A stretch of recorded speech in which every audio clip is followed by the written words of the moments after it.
ನಮಸ್ತೆ ಫ್ರೆಂಡ್ಸ್, ಎಲ್ಲರಿಗೂ ಕೋಸ್ಟಲ್ ಟ್ರೇಡರ್ಗೆ ಸ್ವಾಗತ. ಇವತ್ತಿನ ಡೇ ಹೇಗಿತ್ತು ಅಂತ ನೋಡೋಣ. ಆಕ್ಚುಲಿ ಏನಂತ ಹೇಳಿದ್ರೆ, ಇವತ್ತು ಸ್ಲೋ ಸ್ಟಡಿ. ಇವತ್ತು ಫ್ಲಾಟ್ ಅಲ್ಲಿ ಓಪನ್ ಆಗಿದೆ. ಫ್ಲಾಟ್ ಅಲ್ಲಿ ಓಪನ್ ಆಗಿದ್ದು ಒಂದು ಜರ್ಕ್ ಕೆಳಗೆ ಬಂತು, ಮತ್ತೆ ಸ್ಲೋಲಿ ರಿಟರ್ನ್ ಬಂತು. ಯಾವ ಜಾಗದಿಂದ ಹೊರಟಿತ್ತು ಆ ಜಾಗಕ್ಕೆ ಬಂತು. ಬಟ್ ಬರೋದೊಳಗೆ ತುಂಬಾ ಡಿಕೆ ಮಾಡ್ಕೊಂಡು ಬಂತು. ಓಕೆನಾ, ಪುಟ್ ಆಪ್ಷನ್ ಅನ್ನು ಡಿಕೆ ಮಾಡಿದೆ, ಕಾಲ್ ಆಪ್ಷನ್ ಅನ್ನು ಡಿಕೆ ಮಾಡಿದೆ. ಸ್ಲೋಲಿ ಬರ್ತಾ ಇತ್ತು. ಸೊ ಇವತ್ತು ನಮ್ಗೆ ಕೋಸ್ಟಲ್ ಟ್ರೇಡರ್ ಅವರಿಗೆ ಧಮಾಕ. ಯಾಕೆ ಅಂತ ಹೇಳಿ ನೋಡಿ, ಬೆಳಿಗ್ಗೆ ಎಷ್ಟು 9:35 9 ಗಂಟೆ 9:33 ಎಂಟ್ರಿ ಕೊಟ್ಟಾಗಿದೆ. ಏನಂತ 148ಗೆ ತಗೊಳ್ಳಿ, 127 ಸ್ಟಾಪ್ ಲಾಸ್, ಟಾರ್ಗೆಟ್ 165, 180, 195, 213. ಓಕೆನಾ. ಸೊ ಮಾರ್ಕೆಟ್ ಏನಾಯ್ತು, 933ಗೆ 933 ಮಾರ್ಕೆಟ್ ಎಲ್ಲಿತ್ತು, ಸಿ ನಲ್ಲಿತ್ತು. ನಾವು ಕೊಟ್ಟಿದ್ದ ಎಂಟ್ರಿ ಯಾವುದು, ಪಿ. ಆಲೋಚನೆ ಮಾಡ್ಕೊಳ್ಳಿ, ರೀಟೆಸ್ಟ್ ಬರ್ಬೇಕಾದ್ರೆ ಕೊಟ್ಟಿದ್ದೀವಿ. ಅದಾದ್ಮೇಲಿಂದ ಮಾರ್ಕೆಟ್ ಇಷ್ಟು ಮೇಲೆ ಹೋಗಿ ಮತ್ತಿರ್ಗಾ ಬಂದ್ರು ಸಹ ನಮ್ಮ ಸ್ಟಾಪ್ ಲಾಸ್ ಅಂಟಾಗಿಲ್ಲ. ಅದು ಇದರಲ್ಲಿರೋ ಬ್ಯೂಟಿ. ಅಂದ್ರೆ ಕರೆಕ್ಟ್ ಜಾಗದಲ್ಲಿ ಡೈರೆಕ್ಷನ್ ಅಲ್ಲಿ ನೀವು ಎಂಟ್ರಿ ತಗೊಂಡ್ರೆ ಸ್ಟಾಪ್ ಲಾಸ್ ಹಿಟ್ ಆಗಲ್ಲ. ಕೆಲವು ಹೇಳ್ತಲ್ಲ ಸ್ಟಾಪ್ ಲಾಸ್ ಅಂಟಾಗುತ್ತೆ, ಸ್ಟಾಪ್ ಲಾಸ್ ಅಂಟಾಗುತ್ತೆ ಅಂತ. ಬಟ್ ಸ್ಟಾಪ್ ಲಾಸ್ ಅಂಟ ಆಗಲ್ಲ. ಕರೆಕ್ಟ್ ಆಗಿ ಬಂದು ನಂತರ ಈ ಒಂದು ಟ್ರೇಡ್ ನಮ್ಗೆ ಒಳ್ಳೆ ರೀತಿಯ ಇನ್ಕಮ್ ಅನ್ನ ಕೊಟ್ಟಿದೆ. ಒಳ್ಳೆ ರೀತಿಯ ಇನ್ಕಮ್ ಅಂತ ಹೇಳಿದ್ರೆ 213 ಹೇಳಿದ್ವಿ. ತುಂಬಾ ಜನ 213ಗೆ ಬಿಟ್ಟಿದ್ದಾರೆ. ಲೈಕ್ ನೋಡ್ಬೋದು ಇಲ್ಲಿ, ಇವರು ಕಮ್ಮಿ, ಇವರು 186, 180. ಓಕೆ, ಇಲ್ಲಿ 213. ಓಕೆನಾ, ಈ ರೀತಿ ಬಿಟ್ಟಿದ್ದಾರೆ. ನೀವು ಜನರಲ್ ಗ್ರೂಪ್ ಅಲ್ಲೂ ನಿಮ್ಗೆ ಪೋಸ್ಟ್ ಮಾಡಿದೀವಿ. ಸೊ ನೋಡಿ, ಯಾಕೆ ಅಂತ ಹೇಳಿದ್ರೆ ಎಷ್ಟು ಕ್ಲೀನ್ ಅಂಡ್ ಕ್ಲಿಯರ್ ಆಗಿ ಅದು ಟ್ರೇಡ್ ಗಳನ್ನ ಬರ್ತಾ ಇದೆ ಅಂತ, ಅದಕ್ಕೋಸ್ಕರ ತೋರಿಸ್ತಾ ಇದ್ದೀನಿ. ಒನ್ಸ್ ನಿಮ್ಗೆ ಡೈರೆಕ್ಷನ್ ಗೊತ್ತಾಗಿ ಟ್ರೇಡ್ ಮಾಡಿದ್ರೆ ನಿಮ್ಗೆ ಇದು ಧಮಾಕ. ನೋಡಿ, 149.75 ಬಿಟ್ಟಿದ್ದು 212. ಕರೆಕ್ಟಾ, ಎರಡೇ ಲಾಟ್ ಅಲ್ಲಿ ಕೂತಿತ್ತು. ಎರಡೇ ಲಾಟ್. ಇನ್ಕಮ್ ಎಷ್ಟಾಯ್ತು, 9,300 ರೂಪಾಯಿ. ಮತ್ತೆ ಯಾವ್ದು ಇಲ್ಲ. ಆಯ್ತಾ. ಸೆಕೆಂಡ್ ಹಾಫ್ ಮಾಡಿತ್ತು. ಸೆಕೆಂಡ್ ಹಾಫ್ ಅಲ್ಲೂ ಮಾಡಿದಾಗ ಅದೇ ವ್ಯಕ್ತಿ ಸೆಕೆಂಡ್ ಹಾಫ್ ಅಲ್ಲೂ ಮಾಡಿದ್ದಾರೆ. ಲೈಕ್ 99ಗೆ ಎಂಟ್ರಿ, 128ಗೆ ಬಿಟ್ಟಿದ್ದಾರೆ. ಒಂದೇ ಲಾಟ್. ಯಾಕೆಂದ್ರೆ ಬೆಳಿ ಆಲ್ರೆಡಿ ಒಳ್ಳೆ ಇನ್ಕಮ್ ಆಗಿದ್ದನ್ನ ಬಿಡ್ಲಿಕ್ಕೆ ಇಷ್ಟ ಇಲ್ಲ. ಸೊ 99 ಇಂದ 128 ಅಂದ್ರೆ 30 ಪಾಯಿಂಟ್ಸ್, ಹತ್ತತ್ರ 30 ಪಾಯಿಂಟ್ಸ್ ಅನ್ನ ಕ್ಯಾಪ್ಚರ್ ಮಾಡಿದೆ. ಸೊ ಇದು ಮಾರ್ಕೆಟ್ ಅಲ್ಲಿ ಇರುವಂತಹ ಒಂದು ಸ್ಟ್ರೆಂತ್. ಸೊ ನಿಮ್ಗೆ ಕರೆಕ್ಟ್ ಆಗಿ ಡೈರೆಕ್ಷನ್ ಗೊತ್ತಿದೆ ನೋಡಿ. ಝೋನ್ ಇದ್ರೆ ಝೋನ್ ಇಂದ ಝೋನ್ ಎಲ್ಲ ಕರೆಕ್ಟ್ ಆಗಿ ಬರುತ್ತೆ. ಸಿ ನಲ್ಲೂ ಅಷ್ಟೇ, ನಮ್ಗೆ ಝೋನ್ ಟು ಝೋನು ಕರೆಕ್ಟ್ ಆಗಿ ಮಾರ್ಕಿಂಗ್ ಆಗ್ತಾ ಹೋಗ್ತಾ ಇತ್ತು, ಮೇಲ್ ಹೋಗ್ತಾ ಇಲ್ಲ. ಸೊ ಅಲ್ಲೇ ಒಂದು ಜಂಕ್ಷನ್ ಅಲ್ಲಿ ಇತ್ತು. ಸೊ ಈಗ ಇಲ್ಲೂ ಅಷ್ಟೇ, ಸ್ಪಾಟ್ ಅಲ್ಲೂ ಅಷ್ಟೇ ಝೋನ್ ಇಂದನೇ ರಿಜೆಕ್ಷನ್ ತಕೊಂಡಿದೆ. ಅದಕ್ಕೋಸ್ಕರ ನಾವ್ ಇಲ್ಲಿ ಎಂಟ್ರಿ ಮಾಡಿದ್ದು ಅದೇ ಪ್ರಕಾರದಲ್ಲಿ ಬಂದಿದೆ. ಒಂದು ಸ್ವಲ್ಪ ಮುಂದೆ ಬಂದಿದ್ರೆ ನಮ್ಗೆ ಇನ್ನೂ ಸ್ವಲ್ಪ ಚೆನ್ನಾಗಿ ಟಾರ್ಗೆಟ್ಸ್ ಗಳು ಸಿಕ್ತಿತ್ತು, ಬಟ್ ಅದು ಬರ್ಲಿಲ್ಲ. ಸೊ ಮತ್ತೆ ಅದು ರಿವರ್ಸ್ ಹೋಗಕ್ಕೆ ಶುರು ಆಯ್ತು. ರಿವರ್ಸ್ ಆದ ಮೇಲಿಂದ ನಾವು ತಗೊಂಡಿದ್ದು ಕ್ಲಿಯರ್ ಆಗಿ ಬಂದಿದೆ. ಈಗ ವಿಷಯ ಅದಲ್ಲ ಸರ್. ವಿಷಯ ಏನಂತ ಹೇಳಿದ್ರೆ, ಈಗ ನಾವು 1 ಅವರ್ ಝೋನ್ ಮಾರ್ಕ್ ಮಾಡ್ತೀವಿ, ಕರೆಕ್ಟ್ ಅಲ್ವಾ. ಆಯ್ತು, 1 ಅವರ್ ಝೋನ್ ಮಾರ್ಕ್ ಮಾಡಿದ್ವಿ. ಇದೇನಾಗಿದೆ ಅಂದ್ರೆ, ಮಾರ್ಕೆಟ್ ಅಲ್ಲಿ ನಾವೀಗ 1 ಅವರ್ ಝೋನ್ ಬಗ್ಗೆ ಎಲ್ಲ ವಿಡಿಯೋಸ್ ಎಲ್ಲ ಮಾಡಿದೀವಿ, ನೀವು ನೋಡಿದಿರಿ, ಎಲ್ಲ ಕರೆಕ್ಟ್. 4 ಕ್ಯಾಂಡಲ್ ಆಯ್ತು, 1, 2, 3, 4 ಕ್ಯಾಂಡಲ್ ಆಯ್ತು. ಫಾರ್ಮೇಶನ್ ಲೋನ್ ಅಲ್ಲಿ ಇದೆ. ಸೊ ದಟ್ ನಾವು ಪುಟ್ ಸೈಡ್ ಅಲ್ಲೇ ನೋಡ್ಬೇಕು. ಬ್ರೇಕ್ಔಟ್ ಅಲ್ಲಿ ತಕೊಳ್ಳೋಣ ಅಂತ ಅನ್ಸಿತ್ತು. ಇಲ್ಲಿಂದ ಬ್ರೇಕ್ಔಟ್ ಅಲ್ಲಿ ತಕೊಂಡ್ರೆ ನಮ್ಗೆ 1.5 ವರೆಗೂ ಬರುತ್ತೆ ಅಂತ ಗೊತ್ತು. ಯಾಕಂದ್ರೆ 0.5 ಇಂದ ಹೊರಟಿದೆ. ಆದ್ರೆ ಏನಾಗುತ್ತೆ ಅಂದ್ರೆ ನಮ್ಗೊಂಥರ ಮರ್ತು ಹೋಗ್ಬಿಡೋದು. ಸರ್ ಇಲ್ಲಿ ಕರೆಕ್ಟ್ ಆಗಿ ಎಂಟ್ರಿ ಆಗ್ಬೇಕಂತ ಇದ್ದೆ ಸರ್, ಏನಾಯ್ತೋ ಗೊತ್ತಿಲ್ಲ, ಮರ್ತು ಇಲ್ಲಿ ನಾನು ಸಿ ತಕೊಂಡೆ. ಓಕೆನಾ. ಇಲ್ಲಿ ಟಾರ್ಗೆಟ್ ಬಂದು ರೀಚ್ ಆಗ್ತಿದೆ ಅಂತ ಗೊತ್ತಿದೆ, ಬಟ್ ನಾನು ಎಕ್ಸಿಟೇ ಮಾಡಿಲ್ಲ. ಮತ್ತೆ ಅದು ಬಂದು ಸ್ಟಾಪ್ ಲಾಸ್ ಅನ್ನ ಹಿಟ್ ಮಾಡ್ತು. ಕಾಸ್ಟ್ಗೆ ಸ್ಟಾಪ್ ಲಾಸ್ ಅನ್ನ ಹಿಟ್ ಮಾಡ್ತು. ಮತ್ತೆ ತಿರ್ಗಾ ಸರ್ ನೀವು ಹೇಳ್ಕೊಟ್ಟ ಹಂಗೇನೆ 1 ಅವರ್ ಝೋನ್ ಇಂದ ಹೊರಗೆ ಹೋಗಿ ಮಾರ್ಕೆಟ್ ತಿರ್ಗಾ ಒಳಗ್ ಬಂದಿದೆ. ಬಟ್ ನಾನು ಈಗಲೂ ಪುಟ್ ಆಪ್ಷನ್ ನೋಡಿ, ಪುಟ್ ಆಪ್ಷನ್ ತಕೊಂಡು ಅದರಲ್ಲಿ ಲಾಸ್ ಮಾಡ್ಕೊಂಡೆ. ಕರೆಕ್ಟಾ. ಈಗ ಇಲ್ಲಿಂದ ಹೊರಟಂತ ಮಾರ್ಕೆಟ್ 0.5% ಅನ್ನ, ಅಂದ್ರೆ 1.5 ಇಂದ ಹೊರಟಿದ್ರಿಂದ 0.5% ಅಗೇನ್ ಎಕ್ಸಿಟ್ ಆಗ್ಬೇಕಿತ್ತು. ಎಕ್ಸಿಟ್ ಆಗಿಲ್ಲ. ನಾನು ಮರ್ತೆ. ನನ್ಗೆ ಗೊತ್ತಿತ್ತು, ನನಗೆಲ್ಲ ಗೊತ್ತಿದೆ. ಇದು ಯೂನಿವರ್ಸಲ್ ಲೈನ್ ಅಂತ ನಂಗೆ ಗೊತ್ತಿದೆ. ರೀಟೆಸ್ಟ್ ಮಾಡ್ಲಿಕ್ಕೆ ಬಂದಾಗ ಅಲ್ಲಿಂದ ರಿವರ್ಸ್ ಆಗುತ್ತೆ ಅಂತ ನನಗೆ ಗೊತ್ತಿದೆ. ಅರೆ ನಾನು ಮಾಡಿಲ್ಲ. ಇಲ್ಲಿ ಡಬಲ್ ಏನ್ ಹೇಳ್ತಾರೆ, reverse hanging man, pin bar ಎಲ್ಲ ರಿವರ್ಸ್ ಪಿನ್ ಬಾರ್ ಆಗ್ತಾ ಇದೆ. ಗೊತ್ತು ಪ್ರೆಷರ್ ಜಾಸ್ತಿ ಇದೆ, ಕೆಳಗೆ ಹೋಗುತ್ತೆ, ಪುಟ್ ಆಪ್ಷನ್ ತಕೊಬೇಕಂತ. ಬಟ್ ನಾನು ಪುಟ್ಟಲ್ಲಿ ಇರ್ಲಿಲ್ಲ. ಇದು ಕಾರಣ ಏನ್ ಸರ್? ಇದಕ್ಕೆ ಕಾರಣ ಗೊತ್ತಿದ್ದು ಗೊತ್ತಿದ್ದು ತಪ್ಪು ಮಾಡೋದು. ಈಗ ಗೊತ್ತಿಲ್ಲದೆ ಆದ್ರೆ ಅದಕ್ಕೆ ಹೆಸರು ಅಪಘಾತ, ಆಕ್ಸಿಡೆಂಟ್.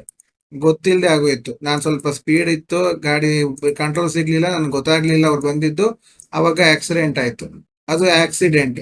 ಆದ್ರೆ ಗೊತ್ತಿದ್ದು ಮಾಡೋದು ಏನ್ ಹೇಳ್ತಾರೆ, ಅದನ್ನ ಇನ್ಸಿಡೆಂಟ್ ಅಂತ ಹೇಳ್ತಾರೆ. ಇನ್ಸಿಡೆಂಟ್ ಅಂದ್ರೆ ಏನು? ಅದು ಅಪರಾಧ. ಆಕ್ಸಿಡೆಂಟ್ ಅಪರಾಧ ಅಲ್ಲ, ಇನ್ಸಿಡೆಂಟ್ ಅಪರಾಧ. ಗೊತ್ತಿದ್ದು ಮಾಡೋದು ಅಂದ್ರೆ ರಾಂಗ್ ಸೈಡ್ ಅಲ್ಲಿ ಬರಬಾರ್ದಂತ ಗೊತ್ತಿದ್ದು ಬಂದು ಆಕ್ಸಿಡೆಂಟ್ ಮಾಡಿದ್ರೆ ಅದನ್ನ ಇನ್ಸಿಡೆಂಟ್ ಅಂತ ಹೇಳ್ತಾರೆ. ಅದೇ ನಾವು ಗೊತ್ತಿಲ್ದೇನೇನೋ ಒಂದು ಹೋಗ್ತಿರ್ಬೇಕಾದ್ರೆ ಸೈಡ್ ಅಲ್ಲಿ ಸಡನ್ ಆಗಿ ಯಾರೋ ಅಡ್ಡ ಬಂದ್ರು ಡ್ಯಾಶ್ ಮಾಡಿದ್ವಿ, ಅದು ಆಕ್ಸಿಡೆಂಟ್.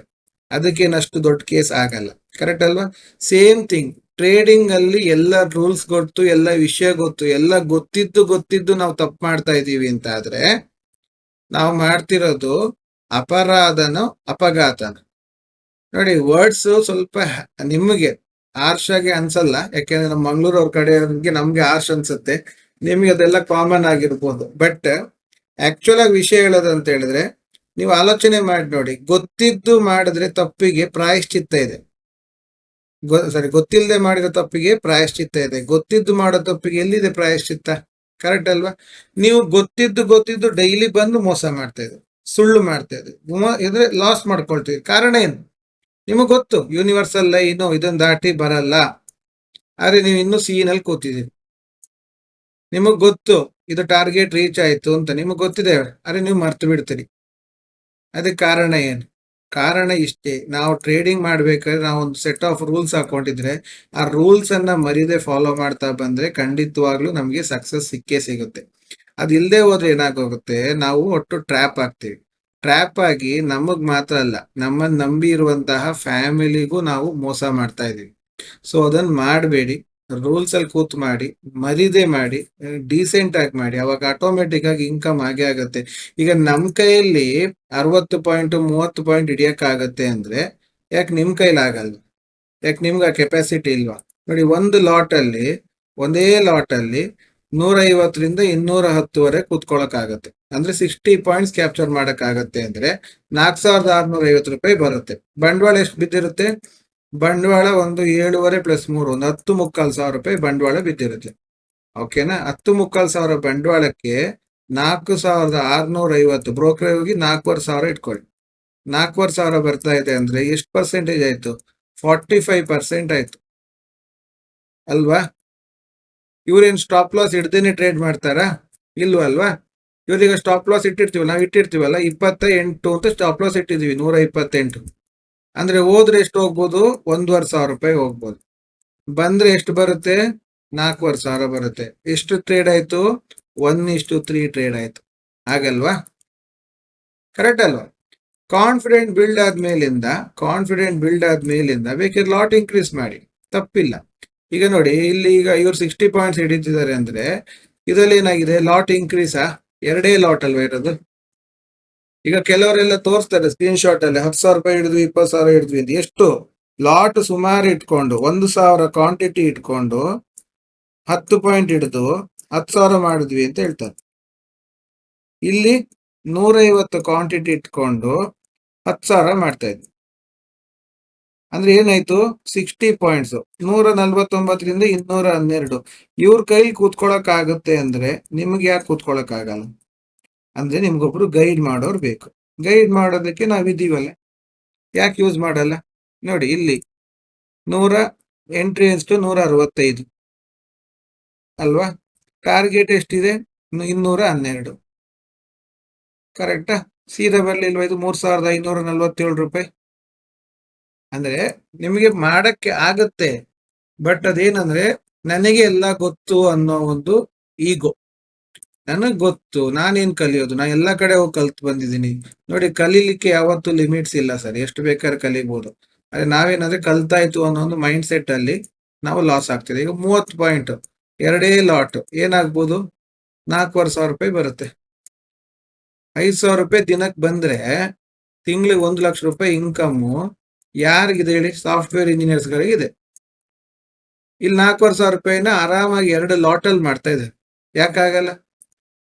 ನೋಡ್ಕೊಳ್ಳಿ, ನಿಮ್ಮ ಡಿಸಿಷನ್ ನೀವು ಮಾಡಿ, ಮರಿಯಕ್ ಹೋಗ್ಬೇಡಿ, ಮರ್ತು ನಿರಾಶರಾಗ್ಬೇಡಿ. ಓಕೆನಾ? ನಿರಾಶರಲ್ದೇನೆ ಈಗ ನಿಮ್ ಕೆಪಾಸಿಟಿ ಕಮ್ಮಿ ಇತ್ತು ಅಂತ ಇಟ್ಕೊಳ್ಳಿ, 15 ಪಾಯಿಂಟ್ ತೊಂದ್ರೆ ಇಲ್ಲ, 15 ಪಾಯಿಂಟ್ ಅನ್ನ ಕ್ಯಾಪ್ಚರ್ ಮಾಡಿ ಅಲ್ವಾ.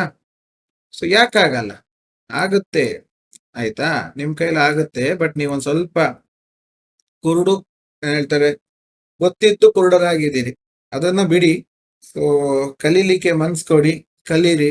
ಆಲ್ ದ ಬೆಸ್ಟ್ ಅಂತ ಹೇಳ್ತಾ ಇವತ್ತಿನ ವಿಡಿಯೋ ಕಂಪ್ಲೀಟ್ ಮಾಡ್ತಾ ಇದ್ದೀನಿ. Thank you very much.